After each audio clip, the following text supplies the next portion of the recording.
안녕하세요 여러분. 정말 무서운 화요일입니다. 자, 오늘은 코스피와 코스닥 모두 하락으로 마감이 되었습니다. 오늘 코스피 지수는 마이너스 1.03% 하락으로 마감이 되었습니다. 장 초반부터 코스피 지수는 이렇게 하락으로 출발했고 장중 후반까지 하락세가 이어지는 모습을 보여줬습니다. 자, 그런데 여러분, 지금 희소식이 나왔습니다. 바로 러시아가 군대를 일부 철수하고 우크라이나는 나토의 가입을 포기하겠다라고 의사를 밝혔습니다. 자, 그 덕분에 지금 유럽 증시가 급등하고 있고 미국의 야간 선물도 이렇게 2% 이상 급등 중입니다. 자, 과연 이런 상황에서 내일 한국 증시는 어떤 모습을 보여줄까요? 오늘 이 시간에 한번 알아보도록 하죠. 자, 지금 시각이 5시 42분입니다. 시간의 단일가, 유럽장, 미국장, 그리고 야간 선물도 다 끝나지 않았습니다. 그래서 매까지는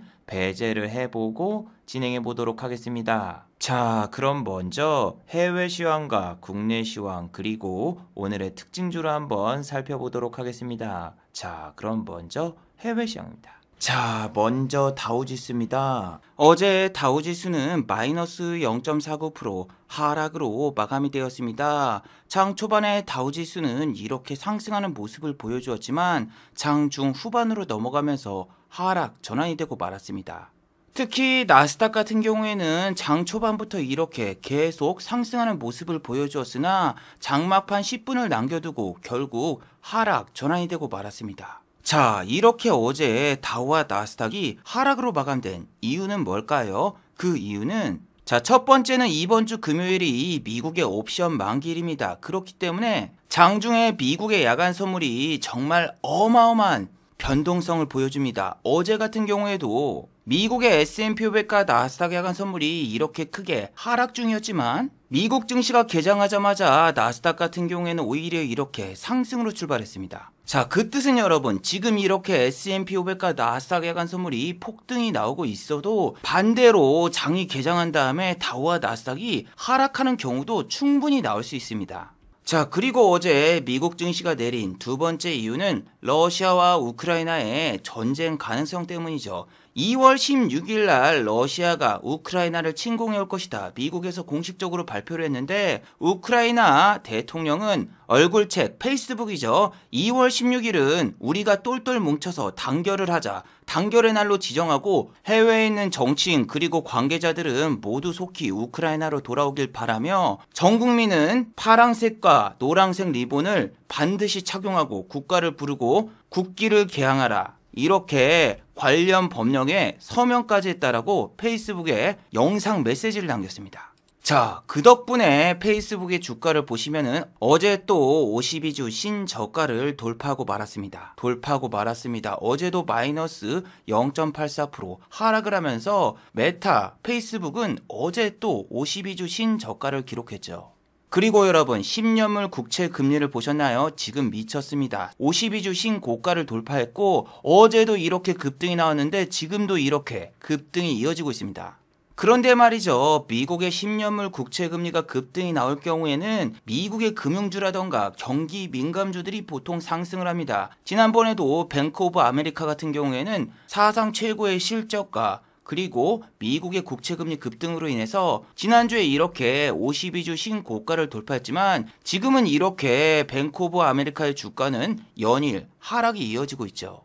자, 황금 양말 골드만삭스 같은 경우에도 이렇게 3일 연속 하락세가 이어지고 있는데 자, 이렇게 금융주들이 연일 하락세가 이어지고 있는 이유는 미국 증시 역시 한국 증시와 똑같습니다. 사상 최고의 실적이 나와도 차익 실현 매물이 쏟아져 나오면서 실적 발표 이후에 주가가 연일 하락세가 이어지고 있죠. 자, 뱅크 오브 아메리카 같은 경우에도 실적을 발표하자마자 당일 거래량 기준으로 공매도 비율이 50% 이상이 급증하였습니다. 자, 그리고 우리나라 금융주 같은 경우에도 미국 증시에 후운풍을 이어받아서 코스피와 코스닥이 일주일 연속으로 이렇게 매일 급락이 나오고 있어도 경기 민감주인 금융주들 같은 경우에는 오히려 이렇게 상승이 연일 이어지고 있습니다. 하지만 여러분, 오프라인 은행주들만 급등이 나오고 있지 카카오뱅크 같은 인터넷 은행주들은 여기서 제외가 됩니다.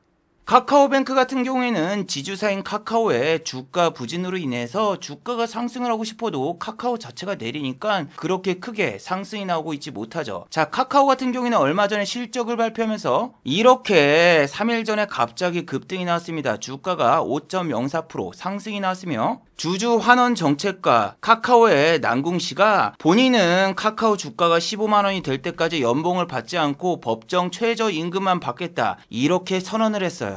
그 덕분에 실적 발표날 카카오의 주가는 이렇게 5% 가까이 상승이 나왔지만 다 필요 없습니다, 여러분. 이미 스톡옵션으로 다 먹고 해치웠고 그 다음에 소있고 외양간 고치기가 무슨 필요가 있습니까?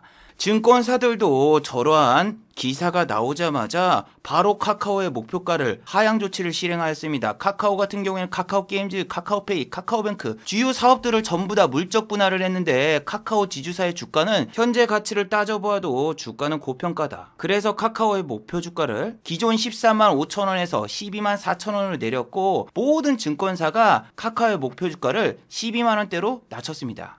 물론 여러분 미국 같은 경우에도 메타라던가 구글도 실적 발표 이후에 주가가 이렇게 연일 하락세가 이어지고 있기 때문에 카카오와 네이버의 주가는 아무리 실적이 좋게 나와도 글로벌 증시 자체가 안 좋기 때문에 쉽게 상승이 나올 수가 없죠.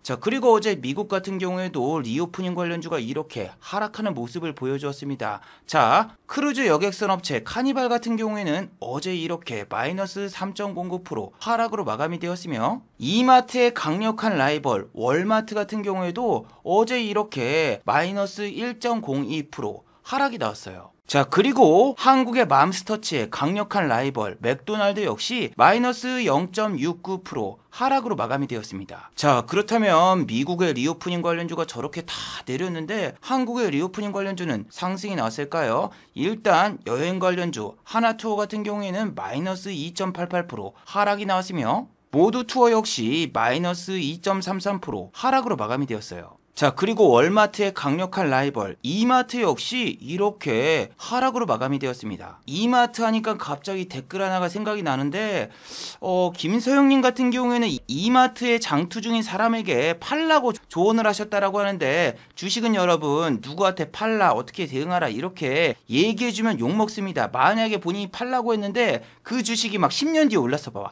그러면 쫓아와가지고 야 네가 그때 팔라고 해가지고 내가 그때 팔았는데 10년 뒤에 올랐어.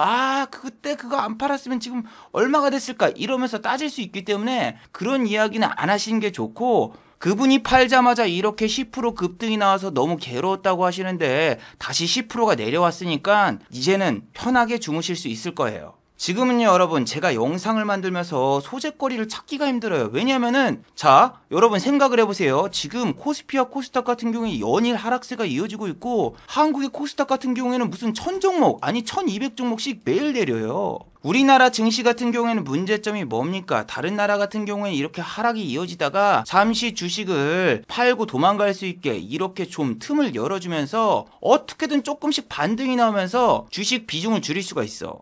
그런데 한국은 그런 게 없죠. 자, 명절 이후에 하루 빼고 다 내렸습니다. 어떻게 계속 음봉이야. 거기다가 또 이 하락폭을 보세요. 뭐 거의 코스피 3000에서 그냥 2500까지 직하강으로 내렸어. 그러니까 지금 전 세계에서 하락률 1위는 코스닥이고 2위가 코스피죠. 아니 여러분 매일 1000종목씩 내리는데 이쪽에서 지금 뭐 매수 매도를 할 것도 없고 중요한 게 뭔지 알아요? 예전엔 그래도 1000종목 언저리였는데 지금은 1200, 1300종목 더 빠지고 있어요. 지금 이런 상황에서 지금 주식을 사서 매매를 해야 된다면서 막 꼬시는 분들은 진짜 미친놈입니다. 자, 우크라이나 침공시 수혜주, 곡물 관련주. 자, 팜스토리 보세요. 오늘 마이너스 5.09% 하락을 했는데 시간의 단일가에서 아까 하한가 근처까지 가면서 지금 이렇게 또 마이너스 8.04% 하락이 나왔고 거기다가 러시아하고 우크라이나가 싸우면 유가가 배럴당 100달러 이상을 가볍게 오른다라고 이렇게 애널리스트들이 말했는데 자, 한국석유 오늘 마이너스 15.94% 거의 16%가 빠졌는데 지금 시간의 단일가에서 하한가 갔죠. 우크라이나와 러시아 침공시 전쟁 수혜주 노렸으면은 지금 이미 게임이 끝났어. 자, 한국의 확진자가 지금은 7만 명이 넘습니다. 이런 상황에서 제약과 바이오 종목을 매매해야지 하고 일동제약을 플러스 17%에서 따라 들어갔다? 오늘 마이너스 12% 급락 맞았죠. 아니 저렇게 주가가 급등하자마자 일동제약에서는 이렇게 전환사채를 발행하면서 주가를 억지로 내리게 만드는데 여러분이 지금 정말 아무 생각 없이 지금 이 주식이 좋대 저 주식이 좋대 뭐 유튜브 보고 따라 사다가 정말 돈을 그냥 휙휙 날려버릴 수 있습니다. 클릭 한 번에 그냥 100만원 200만원 아무것도 아니야. 아니 뭐 실적 좋은 주식을 추천하고 그런 것도 뭐 필요가 없습니다. 자, KCC 같은 경우에는 1월 달에 증권사의 레포트가 나왔었죠. KCC 사상 최대의 매출과 최대 실적 경신을 할 것이다. 근데 여러분 저 같은 경우에는 개미 꼬시기 이야기를 하면서 한 달 전에 KCC에 대해서 몇 번이나 이야기를 했죠. 일단 KCC 같은 경우에는 어떤 주입니까? 예, 소형주입니다. 주가를 그냥 쉽게 올릴 수 있어요. 그리고 이 자리에서 상한가를 말 수 있는데도 일부러 상한가를 안 말았습니다. 왜? 위에서 공매도 치고 빼려고. 당시에는 움직일 만한 주식이 없어가지고 저렇게 찌라시 뿌린 다음에 주가를 위에서 탁 빼버리는데 KCC는 여러분 건자재 관련주죠. 샤시 관련 회사기 때문에 지금 광주 아이파크가 사태가 터진 이상 건자재라던가 건설 관련주는 반등도 한 번도 없이 지금 계속 연중 최저치를 기록하고 있단 말이에요. 거기다가 여러분 지금 원자재 가격이 폭등해가지고 한국 같은 경우에는 GDP도 마이너스 찍을 확률이 높고 3달째 지금 무역 적자가 지속되고 있어요. 그래서 여러분 KCC의 주가가 부진해야 되는데 저렇게 막 찌라시 레포트가 나오고 이 종목은 소형주기 때문에 조금만 돈을 넣어도 그냥 급등이 나버리니까 외국인 기관들이 이런 데서 공매도 치고 장난을 너무 많이 치더라고요. 이렇게 6% 올려놓고 다 빼버리고 이쪽에서 쇼커버링 친 다음에 다시 한번 팡 8% 올리고 빼버리고 여기서 올리고 빼버리고 다시 올렸다 빼버리고 실적 발표 당연히 KCC는 원자재 가격 급등으로 인해서 어닝 쇼크가 나왔죠. 자, KCC 실적을 볼까요? 전년 동기 대비해서 영업이익이 26.8%가 늘었고 매출 같은 경우에 12.6%가 증가했지만 순손실이 2,375억이 발생했습니다. 그리고 아까 말씀드린 대로 원자재 가격이 폭등해가지고 실적 역시 악화가 되었고 다음 분기 실적도 어닝 쇼크가 나올 것이라는 레포트가 나왔죠. 그래서 증권가에서 이렇게 실적이 잘 나올 것이라는 회사들이 전부 다 어닝 쇼크가 나왔고 반대로 실적이 잘 나온 현대상선, HMM 역시 어제 이 영상을 통해서 현대상선에 대해서 말씀드렸죠. 지금은 시황이 먼저지 실적이 중요하지 않다. 미국 같은 경우에도 실적 나오면 차익 실현 매도 물량 때문에 하락을 하는데 한국 증시는 더 버틸 수가 없죠. 금리 인상과 우크라이나 전쟁 등에 초점이 맞춰 있기 때문에 실적이 아무리 잘 나와도 아침에 갭 뜨고 오히려 하락할 가능성이 높다. 그래서 아까 말씀드린 대로 지금 대부분의 주식들이 저점을 찍고 올라가는 것처럼 보여주고 다시 제자리에 돌아왔는데 요런 데서 사서 슈팅이 잠깐 나왔을 때 팔았으면 대박인데 요런 데서 쌍바닥을 찍고 다시 올라갈 거라고 생각하고 수익을 하나도 안 챙겼으면 그냥 손실로 전환된 거죠. 그래서 요즘 같은 경우에 진짜 매매할 종목도 없고 섣불리 움직이다간 정말 큰일 나죠. 그리고 아까 이마트 댓글 달아주신 분처럼 제가 여러분 종목 토론방 가가지고 분위기를 한번 싹 돌아보는데 다 똑같아. 요 동신건설이라던가 이런 데 종목 토론방 한번 들어가서 보세요. 요 댓글이랑 똑같은 이야기가 있어요. 자, 저런데 종목 토론방에 가보면은 이런 이야기가 있어요. 아, 명절 전에 쫄려가지고 그냥 이런 데서 던졌더니 최저점 손절이네. 아니 내가 던지자마자 왜 다음날 10% 급등이 나오고 그 다음날 또 오르냐. 정말 미쳐버리겠다. 근데 지나고 보니까 어떤가요? 최저점 손절인가요? 아니죠. 잠깐 올려주는 척하고 여기서 지지해주는 척하다가 그 다음날 9%가 빠지고 오늘도 이렇게 8%가 빠지고 최저점이 아니라 적당한 선에서 손절치고 나왔기 때문에 오히려 잘한 거죠. 만약에 이런 데서 10%가 오르고 그 다음날 또 오르면은 이제 V자 반등이 나오겠구나 싶어서 이런 데서 만약에 물 탔어 봐봐. 지금 지옥 간 건데. 물론 여러분 하루하루가 지옥입니다. 잘못하면은. 자, 저 같은 경우에는 어제 영상에서 중앙에너비스와 GSE라는 천연가스 관련주를 매도를 했었죠. 근데 어제 수익이 40만원 밖에 안 생겼습니다. 홀딩 했으면 200에서 300만원을 벌었을 텐데 제가 쫄려가지고 중간에 던지고 고작 이렇게 4% 40만원 밖에 안 챙겼죠. 그런데 어제 제가 상한가를 놓쳤는데 GSE가 상한가를 가니까 2등주 후발주자인 대성에너지도 상한가를 갔습니다. 근데 대성에너지 같은 경우는 제가 수십 번 이야기했지만 얘는 상한가를 잘 못 가는 종목이에요. 상한가를 한 번 간 적이 있긴 하지만 그 전에는 거의 상한가를 가지 않고 GSE가 상한가를 가면 따라가는 그런 종목입니다.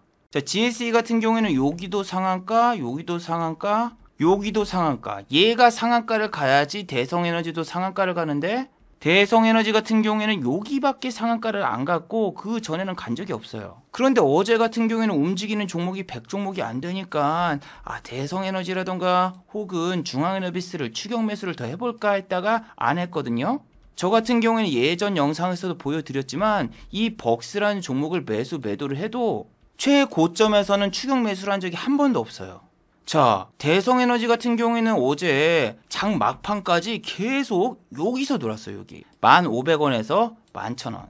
보시면은 여기서 계속 와리가리를 치고 있습니다. 자, 장 막판 10분 남겨놓고 이렇게 끌어올렸지만 그전에는 어땠다? 자, 차트를 길게 보세요. 자, 여기죠. 보시면은 딱 10,000원에서 1,500원 갔다가 뺐다가 1,500원 갔다가 장막판에 거의 억지 상한가. 평소 대성에너지 같은 경우에는 2시 50분에 갑자기 급락이 나오면서 밑으로 빠지는 경우가 진짜 대부분이었거든요. 근데 어제는 이상하게 끌어올렸어. 이게 여러분 억지 상한가가 무서운 게 오늘 같은 경우에는 어떻게 됐나요? 대성에너지가 시작하자마자 마이너스 6%로 출발했고 종가가 마이너스 15%인데 자, 지금 시간의 단일가를 보시면은 대성에너지는 시간에서도 추가적으로 마이너스 9%의 하락이 나왔어요. 정말 무서운 게 뭐다? 시간에서 5%가량 상승이 나오다가 하한가를 갔어. 지금 여러분 천연가스가 갑자기 급등이 나와서 시간의 단일가에서 사람들이 다 천연가스 관련주를 매수했는데 러시아와 우크라이나가 전쟁을 하기보다는 일단 러시아는 일부 병력이 다시 철수를 하고 있으며 우크라이나 같은 경우에도 전쟁을 피하기 위해서 나토 가입을 포기를 시사했습니다. 자, 우크라이나 같은 경우에 정말 안타까운 게 독일이든 프랑스든 우크라이나를 도와주는 국가가 주변에 없습니다. 도와주고 싶어도 러시아가 천연가스 송유관을 잠가버리면 쟤네도 큰일 나기 때문에 쉽게 나서질 않고 있어요. 그래서 지금 우크라이나가 전쟁을 안 할 것이라는 뉴스 때문에 지금 S&P 500과 나스닥 야간 선물이 이렇게 폭등 중이고 유럽 증시도 개장하자마자 이렇게 떡상 중이죠. 자, 그런데 중요한 거 우리나라입니다. 자, 아시아 증시에서 가장 하락이 큰 나라가 도대체 어딜까요? 당연히 한국이죠. 자, 아시아권 증시에서 상하이 종합지수 같은 경우에는 오늘 상승으로 마감이 되었으며 아시아권 증시에서 마이너스 1% 이상 하락이 나온 나라는 한국밖에 없습니다. 자, 여러분 상하이 종합지수 같은 경우에는 한국 증시의 정말 중요한 요소 중 하나인데 상하이 종합지수 역시 명절에 쉬었습니다. 자, 그렇다면은 한국의 코스피 차트와 상하이 종합지수의 차트를 비교해 볼까요? 얘네는 양봉 음봉 2개 양봉 하나 양봉 하나 음봉 4개 코스피는 양봉 하나 음봉 4개 이날 삼성전자 때문에 오른 것처럼 보여도 결국 종가는 마이너스고 그 다음에 어떻게 됐습니까? 음봉. 그래도 아침까지만 해도 여러분 상승과 하락 종목을 보시면은 상승 종목이 그나마 더 많았었거든요. 근데 지금 여러분 종가가 너무 처참하잖아요. 아침에 상승했던 종목의 절반 이상이 다 하락으로 넘어가고 상승 종목도 그나마 무늬만 상승이죠. 오늘 진짜 종목들 보세요. 플러스 25%까지 올려놓고 종가가 플러스 2.70이야. 고점에서 매수했으면 마이너스 23%야. 자, 그런데 복귀를 해보면은 우리나라가 이렇게 급락이 나왔을 때는 명절 전에는 LG에너지 솔루션이 한국에서 상장하면서 수급을 전부 다 잡아먹는 블랙홀이 되어버렸죠. 그리고 명절 이후에 이렇게 하락한 이유는 미국의 페이스북이 실적을 발표했는데 야간 선물이 어떻게 됐습니까? 미국의 야간 선물이 마이너스 3%라서 한국 증시가 그날 떡나겠고 한국은 또 2월 10일이 옵션 만기일이라서 다른 나라가 상승이 났을 때 또 떡나겠죠. 그렇다면 2월 11일 이후에는 이때하고 이때는 또 왜 빠졌다? 미국에서 2월 16일 날 러시아가 우크라이나에 침공을 할 것이라고 이야기를 해서 근데 여러분 곰곰이 자세히 생각해보면은 이것도 당연히 다른 나라도 적용이 되고 그리고 이것도 다른 나라도 적용이 되는데 한국은 정말 과대 낙폭이라고 불릴 만큼 지수가 많이 빠졌죠. 코스닥 같은 경우에 하루에 2%씩 빠지는데 이게 3일 연속되고 오늘도 와 마이너스 1.51%나 하락이 나왔죠. 저는 여러분 어제 대부 시스터즈에 이어서 오늘 또 쇼크를 받았습니다. 게임주가 지금 실적을 계속 발표한다. 근데 펄어비스가 실적 발표하자마자 갑자기 이렇게 10% 이상 상승이 났어요. 그런데 여러분 실적은 어닝 쇼크가 나왔습니다. 지난해 영업이익이 70% 넘게 줄어들면서 부진한 모습을 보여주었는데 검은 사막 모바일이 중국에 서비스할 계획이 알려지면서 아침에 주가가 갑자기 10%가 오르는 거예요. 10%. 그런데 종가는 마이너스 2%죠. 이게 뭐야? 저는 여러분 매일매일 데자뷰를 보고 있어요. 일단 영상이 5일 동안 계속 멘트가 똑같습니다. 안녕하세요 여러분. 오늘도 코스피와 코스닥이 하락으로 마감이 되었습니다. 이 멘트도 계속 이야기를 하고, 아니 여러분 어제 실적 발표한 다음에 대부시스터즈가 이렇게 뿅 쏟고 난 다음에 이렇게 싹 빠졌던 거 펄어비스도 똑같잖아. 그뿐만이 아닙니다 여러분. 제주주 보셨어요? 제주주? 자, 무림페이퍼 같은 경우에는 유럽에서 종이 대란이 일어났다 이런 찌라시 때문에 장중에 이렇게 상한가를 한번 찍었습니다. 근데 상한가 찍자마자 3분도 안 돼가지고 풀렸어요. 근데 얘는 그나마 오늘 15% 상승으로 마감이 되었지만, 자, 같은 계열사 무림 SP 같은 경우에는 25%가 상승이 나왔는데 종가가 마이너스야. 고점에서 추격 매수했다? 그럼 마이너스 25%야. 자, 그리고 여러분 세력들이 요즘 전략을 바꿨습니다. 제가 5분봉이라던가 혹은 3분봉을 켜놓은 다음에 이 장대 양봉이 2개 이상 나온 다음에 10분을 버텨야지 그 다음에 매매가 가능하다. 보통 10분 동안만 살짝 올려놓고 뺀다고 했는데 세력들이 패턴을 바꿨습니다. 하나, 둘, 셋. 그러니까 15분 동안 상승시켜놓고 그 다음에 이제 지옥형 열차 티켓을 배부하는데, 오늘 제지주는 전부 다 10시 25분에 이렇게 급락이 나오면서 마무리가 되었습니다. 자, 대형 포장 역시 이렇게 갑자기 5분봉으로 하나, 둘, 셋, 넷, 4개의 장대 양봉이 나오다가 밑으로 그냥 촥 꽂아 내리면서 결국 오늘 12.85%까지 상승시켜놨으나 고점 대비해서 12%를 빼버리고 마감이 되었어요. 자, 그리고 사마왕관 같은 경우에는 기존 패턴과 똑같습니다. 5분봉 2개. 10분도 못 버티고 그냥 이렇게 쑥 빠지면서 고점 대비해서 몇 프로가 빠졌습니까? 예, 29.88%. 상한가를 찍었다가 종가가 13%, 고점 대비해서 17%가 빠졌어요.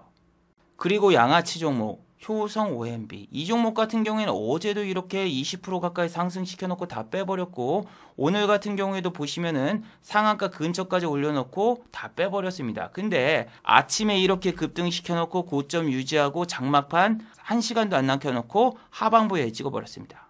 그리고 시간의 단일가에서는 마이너스 7.03% 급락. 이 종목을 오늘 매수 매도를 해가지고 홀딩하고 있었다. 정말 끔찍하죠. 그리고 오늘 같은 경우에는 거의 사기꾼 종목들이 상한가를 갔습니다. 싸이월드 관련주가 상한가를 갔는데, 아니 싸이월드는 진짜 완전 사기 같아요. 왜냐면은 분명히 2달 전에도 구글이랑 애플스토어에 어플 심사를 받는다 뉴스 띄워놓고 올렸는데, 지금 또 다시 심사를 받는다고 뉴스를 내보냈습니다. 어련하시겠습니까? 아니 구글 앱스토어에서 여러분 어플 심사 받는데 일주일 걸려요. 근데 그거를 지금 2달 넘게 질질 끌어놓고 다시 심사를 제출한다? 그냥 사기예요.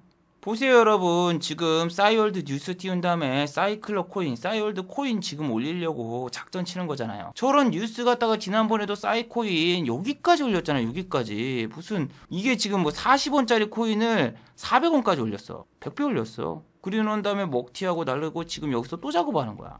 나쁜 놈들. 아니 벅스도 상한가를 갔는데 지난번 싸이월드 갔다가 뭐 4,000원짜리 주식을 27,000원까지 해먹었으면 됐지. 여기서 또 지금 이렇게 작업하는데 이거 넘어가지 마세요. 이거 또 분명히 또 출시 연기하고 쇼할 거예요. 자, 그리고 여러분 오늘 하한가를 간 종목 LIS, 이 종목 같은 경우에는 무슨 종목이다? 태국에다가 1조 원가량 마스크를 판다고 뻥 쳐놓고 실제로는 계약 공급 체결도 안 해가지고 지난번에 급락이 나왔던 종목이죠. 자, 그리고 LIS 같은 경우에는 대주주가 중국인입니다. 중국 기업이에요. 근데 여러분 재무제표 보시면은 이렇게 한국인 이름이 적혀 있습니다. 보통 중국 회사들 같은 경우에는 기업 개요를 보시면은 대표자가 중국인 이름이 적혀 있지만 요즘에는 바지 사장을 이렇게 앞에다 두고 저렇게 사기치는 회사들이 많아요. 당연히 이렇게 사기치는 회사들 같은 경우에는 실적도 개판이고 아무것도 없습니다. 이런 회사가 1조 원 단위로 태국에다가 마스크 수출한다 이런 뉴스 뜨면은 그냥 딱 봐도 사기다 이렇게 생각을 하셔야 돼요. 중국 기업들이 여러분 다 있다고 합니다. 저렇게 1조 원 단위에 수출했다 이렇게 뻥치고 뻥이야 공시 다시 내니까 하한가를 한 번, 두 번, 세 번 하면서 주가가 여기서 끝이 아니라 3,000원까지 한 번 더 빠지죠. 지금은 여러분 3월달 상장 폐지 시즌이기 때문에 저런 주식 잘못 사면 진짜 상폐돼서 주식이 없어집니다. G스마트 글로벌 이 주식도 여러분 사기꾼 주식인데, 자, 제 블로그를 보시면 예전에 2016년도에 G스마트 글로벌을 매매했었죠. 자, 이 종목이 예전에 하한가를 갔었습니다. 대표이사가 하락장에서 너무 큰 손실을 봐가지고 어쩔 수 없이 주식을 던졌다라는 해프닝 사건이 있었습니다. 자, 당시에는 KJ 프리텍을 비롯해 조이시티 여러 가지 종목들이 전부 다 하한가를 갔어요. 하락장이 계속되니까 대표이사들이 주식담보대출로 주식을 샀다가 반대 매매가 나가지고 정말 장난 아니었습니다. 근데 여러분 이거 자체가 뻥이었던 거야. 고점에서 주식을 매도해야 되는데 그냥 반대 매매를 핑계대면서 매도하려고 저렇게 숏단스를 부렸던 겁니다. 반대 매매는 시간차가 날 수가 없습니다. 증권가에서는 이거는 대표이사가 작전치고 던진 거지 반대 매매가 아니다. 그래서 여러분 주식가에서 대표이사가 반대 매매를 당했다 이런 뉴스가 나오면은 무조건 도망치고 보세요. 여지껏 반대 매매가 자체가 뻥이 아니었던 적이 별로 없습니다. 물론 코웨이 임원들 같은 경우에는 진짜로 반대 매매를 당했던 거였어요. 자, 지스마트 글로벌은 여러분 지금 정리매매 실시 중입니다. 상장 폐지가 확정돼서 정리매매 이제는 주식의 휴지 조각이 되는데 제가 2016년도에 매도를 했을 때까지만 해도 재무제표가 제대로 돼 있었고 여러분들은 다들 알고 계시죠. 아니 보통 상장 폐지는 4년 연속 적자가 지속돼야지 되는 게 아닌가? 아닙니다. 자, 지스마트 글로벌 같은 경우에는 화천대유 연료설로 연루가 되어 있었고 배임행령 뉴스가 떠서 그냥 바로 상패.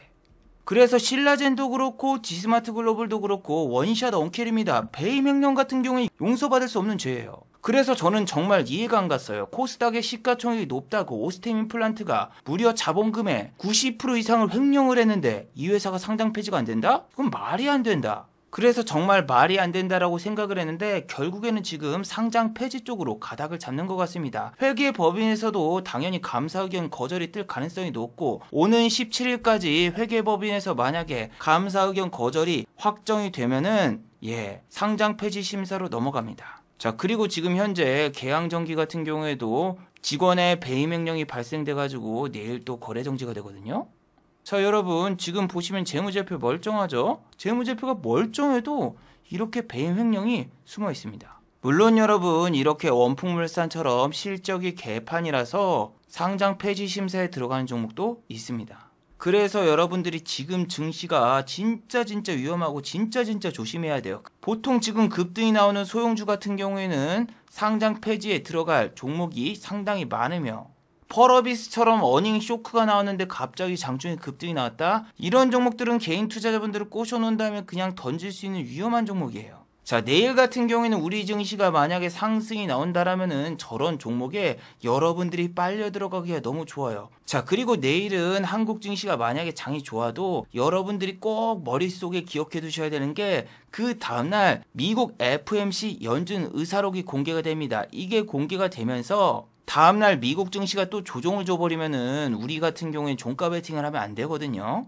지금은 하루가 다르게 시황이 이렇게 크게 변화가 되고 있단 말이에요. GSE라던가 중앙에너비스, 미래생명자원 어제 상한가 가고 급등이 났던 종목들이 지금은 이렇게 시간의 단일가 붙어서 하한가를 가고 있고 오히려 지금은 비트코인, 업비트 관련주가 시간의 단일가 붙어서 급등이 나오고 있는 이런 상황이거든요. 그래서 여러분들도 지금은 방망이를 짧게 잡고 그냥 번트만 치세요. 홈런 치려고 하면은 줬던 수익도 다 못 챙겨. 자, 그리고 아까 대형 포장이라던가 신풍재지라던가 무림페이퍼 이런 재지 관련주는 이렇게 원자재 가격을 실시간으로 확인할 수 있는 사이트가 없기 때문에 이렇게 장중에 유럽에서 지금 재지 가격이 400% 이상이 급등 중이다 이런 찌라시가 뜨지 않는 이상은 주가가 크게 상승이 안 나오거든요. 그런데 지금 여러분 확진자가 5만 명대가 아니라 7만 명대, 아니 내일은 잘하면 10만 명도 나올 수 있는 아주 위험한 상황이죠. 그래서 만약에 제지주라던가 포장지, 골판지 관련주가 내일 잠깐 또 급등이 나온다? 그러면은 오늘 물리신 분들은 어떻게든 손절하거나 빨리 튀세요. 답이 없어요. 자, 그리고 내일은 여러분 진짜 장이 제발 좋기를 두 손 모아서 우리 기도를 해봅시다. 자, 마지막으로 한번 정리해 보도록 하겠습니다. 1번, 러시아가 군대를 철수하고 있습니다. 우크라이나는 잠정적으로 나토 가입을 중단하기로 하고 러시아와 면담을 가진다고 합니다. 잠시 증시에 숨고르기가 나올 수 있는데 우리는 중요한 게 2월 16일 날 미국에서 FOMC 회의 의사록이 공개가 되죠. 내일 증시가 급등이 나와도 되도록이면 종가 베팅을 자제하시고 미국 증시의 옵션 만기일과 그리고 미국의 FOMC 의사록이 발표가 되면 어떻게 진행되는가 관망한 다음에 들어가는 포지션을 선택해 보시길 바랍니다. 자, 두 번째, 대표이사가 배임 행령 혹은 대주주가 반대 매매가 나가는 걸 조심하세요. 자, 대주주가 반대 매매가 나가면 반대 매매를 가장한 지분 처분일 확률도 상당히 높습니다. 아까 지스마트 글로벌처럼. 그래서 여러분, 보통 반대 매매는 한꺼번에 확 나가지 대표이사가 나눠서 매도할 수 없습니다. 이렇게 나눠서 매도했다는 공시가 나오면은 일단 의심을 가져보시기 바랍니다. 자, 유튜브 광고도 끝까지 시청해 주시면은 정말로 고맙겠고, 좋아요와 구독하기도 많이 눌러주시면은 정말로 고맙겠습니다. 아, 그리고 또 어제 생방송 전에 저를 후원해 주신 정말 고마운 분들이 계셨네요. 네, 제 유튜브 영상 밑에 있는 투네이션 후원하기 버튼을 눌러주시면은 저를 후원해 주실 수 있는데, 김서영님 후원 3만원 정말 감사드립니다. 자, 다들 수고하셨고 즐거운 평일 되시기 바랍니다. 다들 수고하셨습니다.